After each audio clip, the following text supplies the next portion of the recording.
Okay, so we should now be live. As always, I don't have confidence in this system, but it seems to work, so we're just going to keep assuming that it's working. Hi everyone, happy Tuesday, or whenever you're listening to this. I will say that doing this on a schedule is helping me keep track of what day it is, so that's nice, considering time has lost all meaning at this point. I do still work and stuff, don't get me wrong, but since I don't commute anymore, it's hard to keep track of what day it is relative to anything. So yeah, happy Tuesday. I hope everyone's doing well. I made muffins this morning. It was mixed. The good news is they were delicious. They turned out to taste very good. The bad news is that our muffin tin was not really up to the job of containing the muffins. I don't know what it is exactly. The recipe said that we needed a standard muffin tin, and I felt like our muffin tin looked a little small, but I don't really know what a standard muffin tin is, but I put in the recommended amount of filling and they overflowed and dripped into the oven, and then when I tried to use the oven later, it did fill up with smoke, so gonna have to clean that up pretty hardcore. Anyway, I have some batter left over, so I'm going to try to sort of make them smaller next time, and they'll still be delicious, but sort of a more manageable size that will not, again, cover literally the entire top of the muffin pan. But again, very tasty, highly recommended. You can Google, what is it, cornmeal cupcakes with raspberry jam from Flour Bakery. I did find the recipe online as well, but as a flour devotee, I do have that cookbook. They are my favorite Boston area bakery. They've been closed for a bit, but you can still get their cookbooks online, and all of their proceeds for online sales do go to an employee relief fund right now. So if you do get them, you're helping out the lovely employees who are very kind and sell me my breakfast in the morning when things are normal. Um, yeah, so again, good muffins, just too much for me, too much muffin. And we will be rethinking how we use the rest of the batter. So as I said on Sunday, I do now have a schedule, so you can look at Google Docs. It's linked in the about of this thing. By this thing, I mean the YouTube channel that I'm currently speaking on. And that does have, I'm doing Tuesday, Thursday, Sunday, and Tuesdays are one-shot night, so that's why we're doing this part of the day Bewilders me today. It's about 6,000 words, so that should run about 40 minutes, give or take. And then Thursday we'll be going back to Bellamy's perspective on Mutual and continuing that series on Thursday. And we're doing the Disney Channel Stars series on Sundays. And that one's going to go, both of those will be continuing through the end of April at least. And the one-shots are just, a different thing every Tuesday. Hopefully I will be able to keep this up. I believe in myself. I mostly remember that I'm doing this. The cat is here. She's very cute. The window is a little bit open. Again, partially because I did fill the stove and then some of the apartment with smoke earlier, so we're sort of trying to air that out. The fire alarm did not go off, which was our primary goal, and I still managed to cook the meatballs, so mostly a victory. Certainly could have been worse. We really, really did not want the smoke detector going off at this time. Yeah, so as always, I'm going to give it a couple minutes if people are trickling in, just to be safe.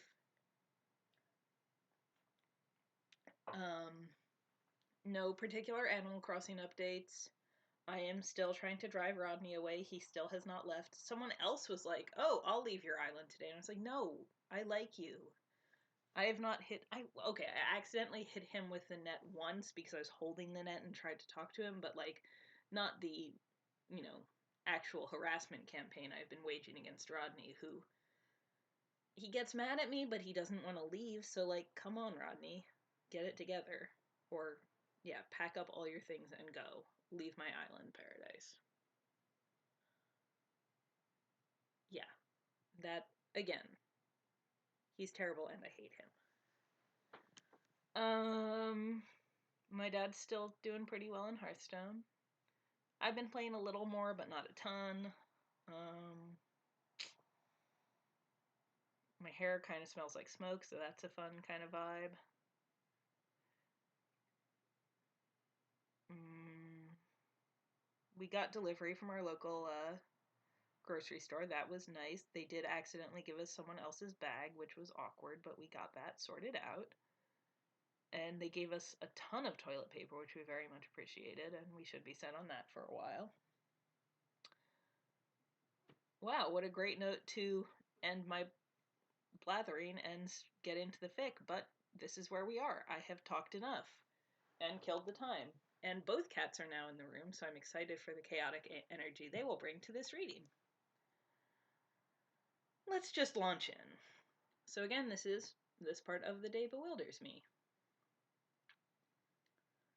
Should I get Tumblr or Grinder or both? Bellamy asks, by way of greeting when he comes into the gallery. One specifically for men looking for men, right? Clark opens and closes her mouth a few times and then settles on, Grinder is a dating app for gay and bisexual guys, yeah. Tumblr is not what you're looking for. He frowns at his phone. So it's not the Grinder I should download to talk to women? Definitely not. He huffs and sits down in the chair next to her behind the counter, making a face.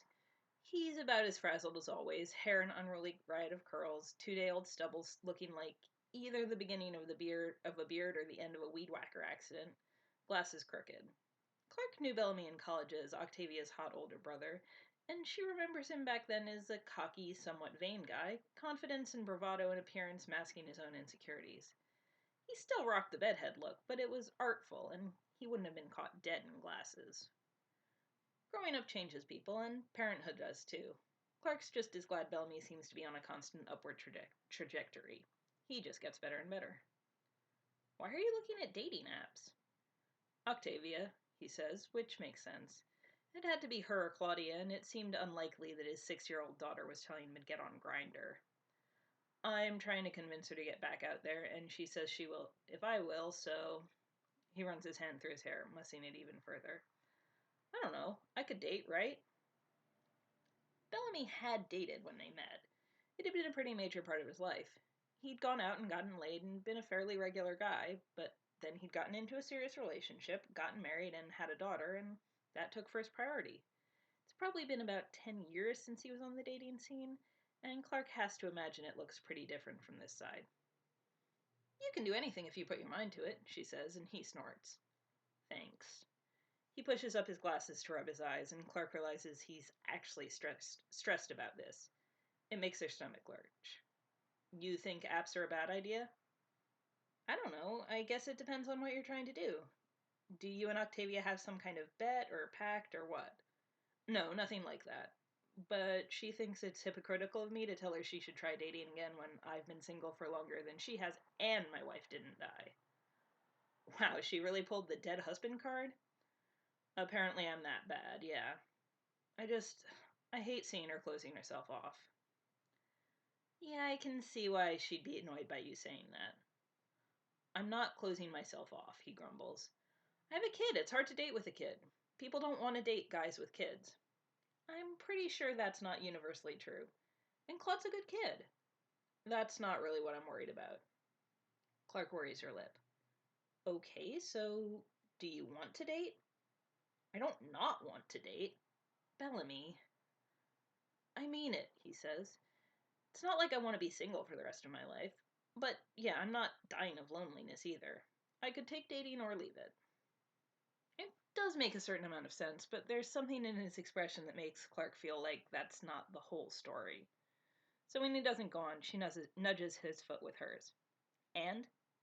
he huffs. And the longer I don't date, the worse I get at it. I'm not sure that's true.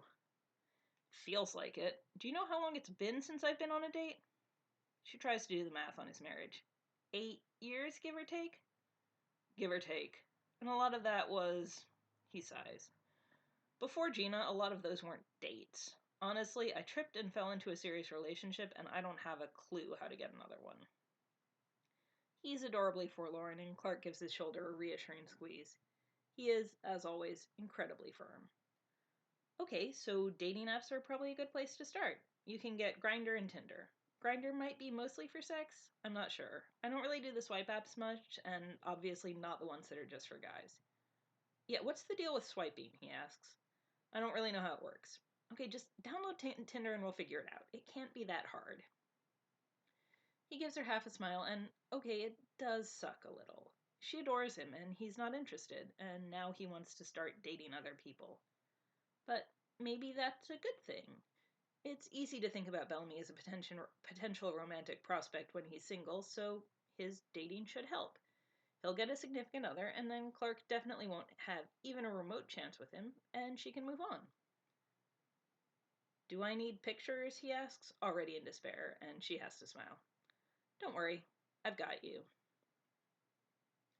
Did you sign Belle up for Tinder? Octavia's looking worried, which doesn't even make sense. It was, after all, Octavia's idea that her brothers start dating. But maybe she wasn't expecting him to actually call her bluff. He was trying to sign up for Tumblr, thinking it was a dating app. I took pity on him. She pauses. And Tumblr, probably. Octavia cackles, like Clark hoped she would. Are you kidding? I would love to see Belle trying to use Tumblr as a dating app. I think he'd figure it out. She taps her finger on her mug. What's wrong with Bellamy being on Tinder? It was supposed to shut him up about me not dating. That doesn't work if he starts. It was his idea. I was just helping him not suck at it. Worrying her lips, she regards Octavia. They met Clark's junior year of college when Octavia was a sophomore, and they were friends until Clark graduated. They'd been in sporadic Facebook contact after that, and through that Clark knew where Octavia was and learned about milestones in her life. Her brother's marriage, the birth of her niece, her own marriage, Bellamy's divorce. So when she got a job managing an upscale art gallery here 2.5 years ago, it seemed like the most natural thing in the world to call Octavia up. They didn't really have a ton in common anymore, but she hit it off so hard with Bellamy it didn't really matter. The two of them hadn't been close when he was just Octavia's brother who lived off campus and was worried that college was somehow going to kill his sister, but the second time around they clicked. And she clicked with Claudia too, this bright, cheerful girl who loved drawing in animals and getting rides on her father's shoulders. She'd been thinking about broaching the topic of making a move on Bellamy with Octavia after 6 months, but then Lincoln had died suddenly in a hit and run, and by the time they all emerged from the cloud of grief and trauma, it felt like the moment had passed. Bellamy didn't think of her like that, so there wasn't any point in trying. Do you want to date again? Clark asks her now. You can probably just tell him if you don't. He'll get it. He wants to fix me. She gestures broadly, encompassing everything about herself. Fix this. He wants you to feel better, Clark says. That's not the same thing. Kind of is. As an only child, Clark doesn't really feel qualified to mediate these kinds of disputes, but she's the person best positioned relative to both Blakes for it, so it still feels like she should try. I think he actually wants to do this, she finally says. So if you don't, just tell him. He's not going to be pissed. He wants to date? Octavia asks, with all the dubiousness the statement warrants. Bellamy? Really? Yeah, I was confused too. I think he doesn't like feeling like he can't do things, so he wants to figure out Tinder. I guess he's been single for a while. And Gina has a new girlfriend. Bellamy and his ex-wife had a divorce so amicable, Clark is still waiting to find out the dark secret behind it. Gina had always identified as bisexual, but after 4 years of marriage and one child, she'd realized she wasn't actually interested in men, and they'd split up. Bellamy wanted full custody, and Gina wanted visitation rights, so it was pretty clean, and they're somehow still friends. When Bellamy tells the story, he focuses on how they got married too soon, how he proposed because his sister was graduating from college and it freaked him out. They were better friends than a couple, and it sounds genuine when he says it. Clark's never found a crack in his nonchalance. When Gina tells the story, she says Bellamy was so hot he derailed her entire sexuality, and that definitely checks out. He didn't mention that, Clark says. You know Bell. Even if he feels weird about it, he's never going to say that. He's happy for her.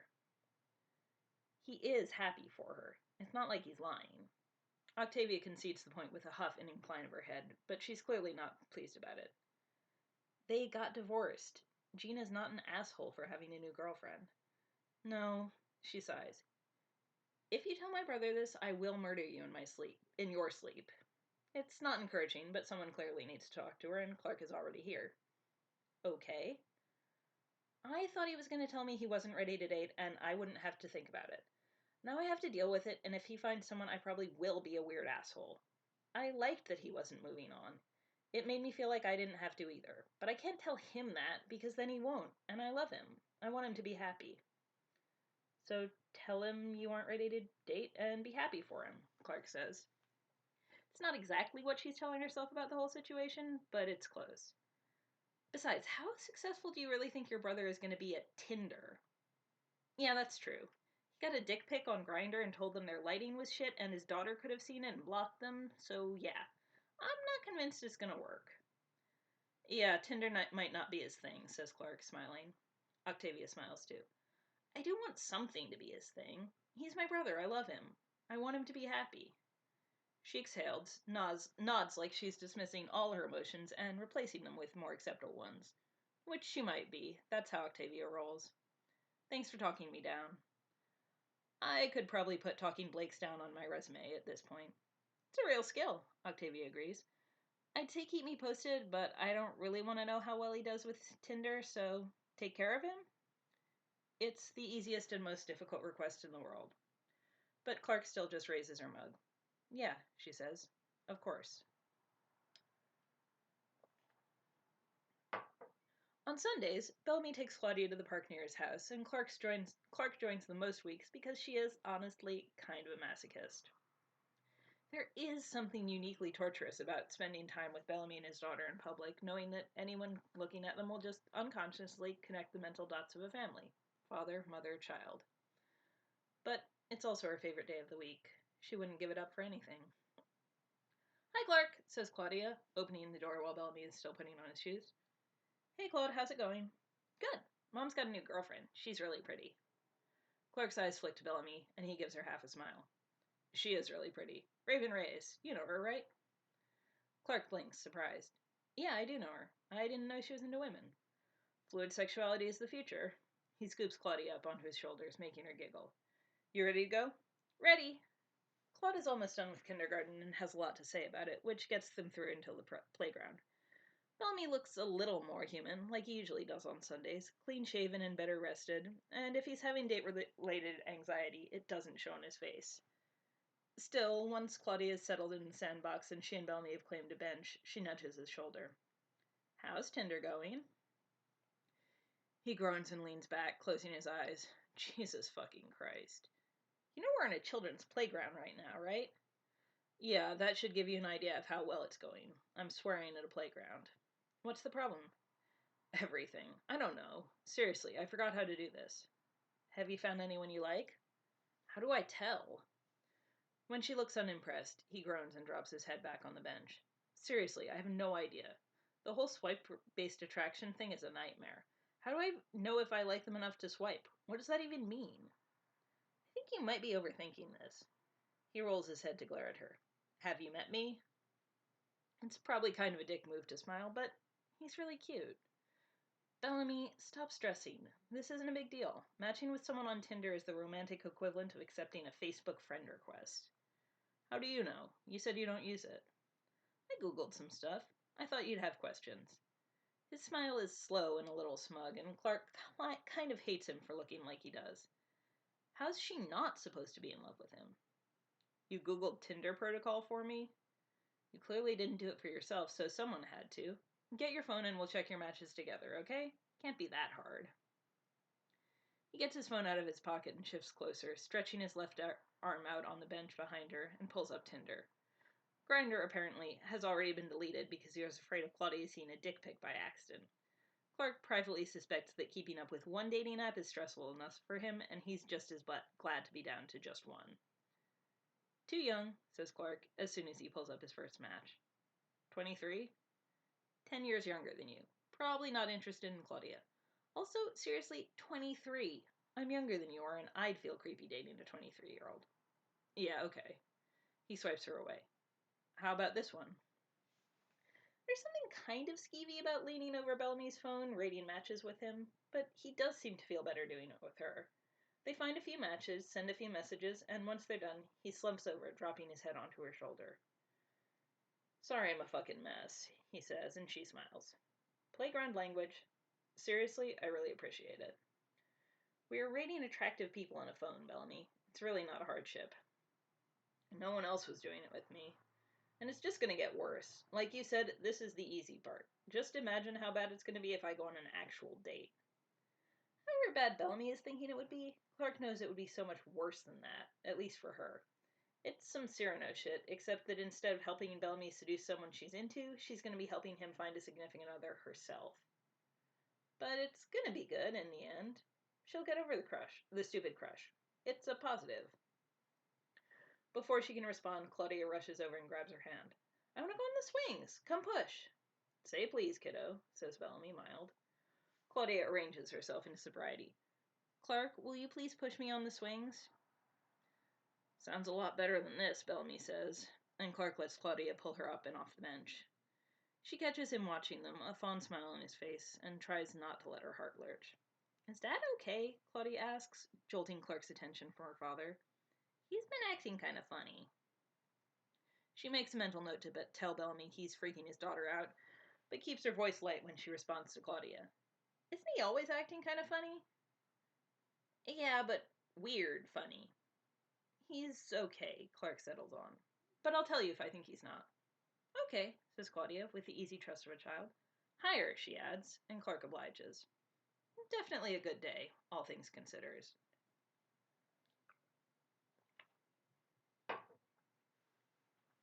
Bellamy's dating life becomes another thing they talk about, another source of weird stories from Bellamy, like Claudia and his students and everything else in his life.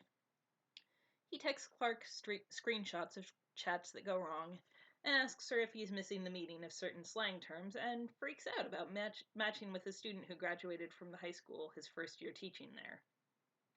Clark thinks that one might get him to abandon the entire thing, but he settles on changing his age setting so it won't happen again and keeps going. She hadn't thought much about the actual dates, but if anyone had asked, she would have said she thought they were probably happening.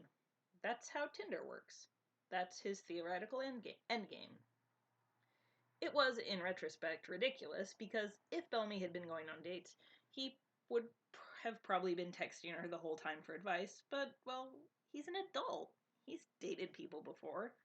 At some point, she assumes he'll stop needing her as the human equivalent of training wheels, but she's not sure why she thought that it would be before he started the actual dating part of dating. But she did, so she's not prepared for the next freakout.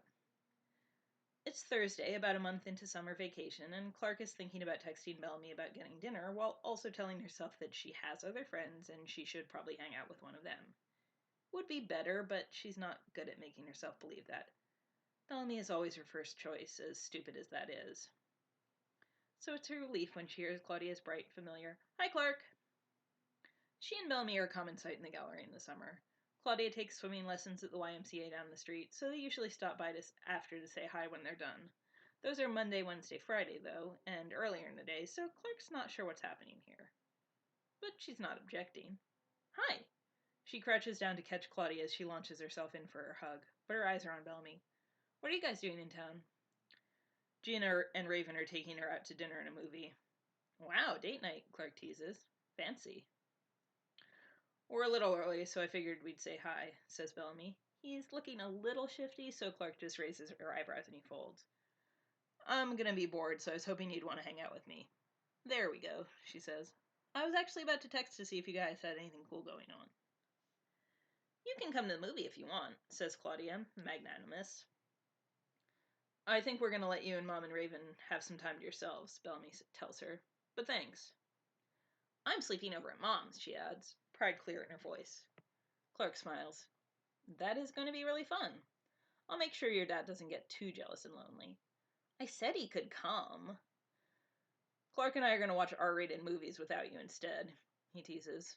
Why don't you go in the back and find your crayons? We've got half an hour before you're meeting Mom. Claudia scampers off, but Clark watches Bellamy, crossing her arms over her chest. What's really going on? He lets out an offended huff. Who says something's going on? You could have just stopped by after you dropped her off. It's almost like I like spending time with you, he says, but then he slumps. I need you to go on a date with me. Clark's not sure how she keeps a straight face, but she does. Is Tinder going that badly? No, I've got a date on Saturday and I'm so fucking nervous. Clark's stomach twists. You like them? She's fine, he says. Not like, I don't think we're getting married or anything, but it's my first date and I'm worried I'm gonna fuck it up. So you want to go on a date with me so it's not the first date? You can coach me through it. Claudia comes back out with her crayons and some paper before Clark can respond, which is kind of a blessing. Clark sits down next to her to draw, and Bellamy does too, and they use the kid as a buffer between themselves and Bellamy's insecurities. Clark takes the time to consider her options. She could say no, of course. He'd understand that it would be weird for her. Judging from the slight flush on his neck, he already understands that it's weird for her. On the other hand, it probably won't actually be that weird, and maybe Bellamy will calm down a little. If she were smart, she'd text Wells, and he'd tell her not to do this. Instead, she tells Claudia to have a good time, and while Bellamy's dropping her off, she gets the gallery ready to close up. By the time he's back, she's sitting outside on the curb, reading a book on her phone. He sits down next to her. We don't have to do a practice date. It was just an idea. Are you really that nervous? I wrote up note cards with topics of conversation I can use. Even for Bellamy, it's a lot. Seriously? He sighs and roots around in his bag, finding a stack of cards and handing them over to for Clark to inspect. Roman history, she reads. Kind of obvious. It gets worse. Lizards of the world, Latin phrases in English, word origins. She pauses. Were you just writing down Jeopardy categories at this point? Shut up. The prisoner's dilemma? It's a dilemma, Clark. That means there's a lot to talk about. Okay, just... She sighs. Fine, we can try a date. It's not that hard, Bellamy. You're gonna be fine. You say that now, he mutters, dark, but when she stands and offers him her hand, he takes it and lets her pull him up. So the date is Saturday night, she prompts as they start towards the rest of downtown. Yeah. What's Claude doing? Hanging out at O's. I was kind of worried about her being away from home 2 nights a week, but she thinks it's cool she gets to have sleepovers. How's Octavia doing with the dating thing? She asks, making sure her voice sounds casual. They haven't talked about it since the first time, but she assumes Bellamy's had a few conversations with his sister. He's panicking enough that it can't be limited to just Clark. She assumes Miller has stopped talking to him as a defense mechanism. Good, he says, to her surprise. Good? He gives her a wry smile. Sorry, was she supposed to be shitty? No, we talked a little. It sounded like she wasn't really into the dating thing. Yeah, she's not. But she's got a new yoga instructor and she definitely has a crush on her, so yeah. I'm not worried. She's gonna be fine. She has a crush on her yoga instructor? Like I said, fluid sexuality is the future. Or our bisexuality is contagious. Either way, I'm counting it as a win. Yeah, that's awesome. At least one of us knows how to date. You're gonna be fine, Bellamy, she assures him. It's just dating. Have a beer, relax, just be yourself. I know you find this hard to believe, but you're actually pretty great. Good pep talk, he says, dry. I mean it, she says, and she does. But he really is kind of a disaster. He tries to pull her chair out for her and trips and nearly falls over. He spills water on himself trying to take a drink. He asked her to act like they were meeting for the first time, but when she asks him questions, he somehow forgets basic facts about himself. She asks how old Claudia is... She asks how old Claudia is, and he says 48, reflexively. What the fuck, Bellamy, she says. He's face down on the table. Told you I was rusty. This isn't Rusty. This is like, how are you so nervous? What do you think is going to happen? With what sounds like an effort, he pushes himself back up into a sitting position. Yeah, that's what I've been trying to figure out. And? I'm not going to get a lot of chances for this. The whole dating thing. If I fuck up, when's the next time I'm going to be able to go out to dinner? Whenever you want, Clark says, mostly gentle. You have about 100 willing and able babysitters anytime you want them. And it's not like you have to find someone now. I can't stress enough how little pressure there is here. I know. Seriously, I know. She worries her lip. Okay, so pretending I'm your date is obviously really ineffective since you're a total mess. Thanks. What if on your date you pretend she's me? Pretend she's you? You can talk to me, right? You're a normal person about 90% of the time when we hang out. Yeah, but I don't know her. That's the whole problem. I don't have to do getting to know you shit with you. You already know me. I don't know everything. And if you could act like you didn't know me, you can just act like you do know her. Assume she's gonna like you. Which she will because you're amazing. It feels like a little too much, so she powers past it. Come on, it's easy. Just tell me something I don't know about you. He opens and closes his mouth, but a counter-argument must not present itself, because he ducks his head, laughing. My first job was dressing up as Clifford the Big Red Dog at the library on Saturdays, he says, and it's her turn to laugh. See? That's a great story. Tell me more. It's hard to tell if it actually works. Bellamy certainly stops being so fucking weird, but even if they keep to the general format of first date questions, she can't tell if he's just talking to her or successfully pretending she's his date and talking to her like she's herself. Which sounds like a nightmare of a mental exercise just thinking about it, let alone doing it. It's a nice night, though. Bellamy insists on picking up the check and walking her back to her car by the gallery, and when they stop, she can't help feeling, just a little, like he might lean in to kiss her. But all he says is, I feel like I haven't thanked you enough. I don't mind. It's kind of fun seeing you completely failing at life. You see that all the time, he says.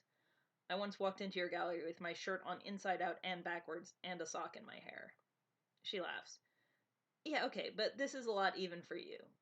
Thanks as always. You're gonna be fine, Bellamy. It's just one date. If it doesn't go well, you're gonna have one that does. I promise. His smile is soft. Thanks, Clark. There's another quick, sharp second of maybe, but then he's out of her space, heading back to his own car. Clark slides into the driver's seat and just breathes for a second, and wonders if maybe this isn't the kind of crush that's just gonna go away.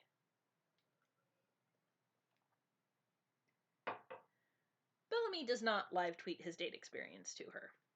He sends her his usual texts throughout Saturday, a couple pictures of an art project Claudia is working on, some complaints about a TV show she's watching that he considers incoherent, updates on altercations he's having with coworkers. And then at 6 he just texts, okay, going to this thing, wish me luck, and she decides she should tell him how she feels tomorrow. Just so he knows what his options are before he sets up any more dates. Now, though, she texts back, luck, settles in with a bottle of wine and Netflix, and doesn't let herself look at her phone too much. But he should have texted something, right? His date probably went into the bathroom at some point. He could be checking in just to let her know that he dropped his fork in his lap and asked his date what she thought about what happens to morality in wartime. These are the updates she's looking for. The phone stays stubbornly silent, though, and by the time 9:30 rolls around and she still hasn't heard anything, she's imagining him making out with some unknown woman in the backseat of his car. Because, apparently, in her paranoid fantasies, Bellamy is a teenager who doesn't have a home with a bed where he can make out. A few minutes later, though, Octavia texts, Belle asked if Claude can sleep over, so I guess it went pretty well. I guess, she agrees. Apparently she's finishing her bottle of wine tonight. That's fine. She didn't have any other plans. She makes herself text Bellamy, heard it went well, because, again, masochism, and then goes to see if she has chocolate, as well as wine. It feels a little overdramatic, given that you don't have to be in love to get laid.